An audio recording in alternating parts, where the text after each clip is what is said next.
Experimenta a casa.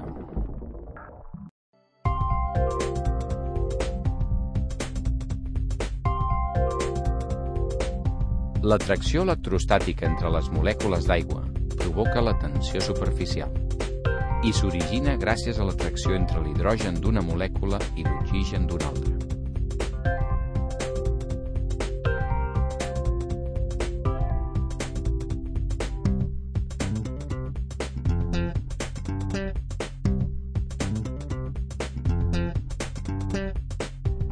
La força de la tensió superficial fa que una gota d'aigua ocupi el menor volum possible. Per això són esfèriques.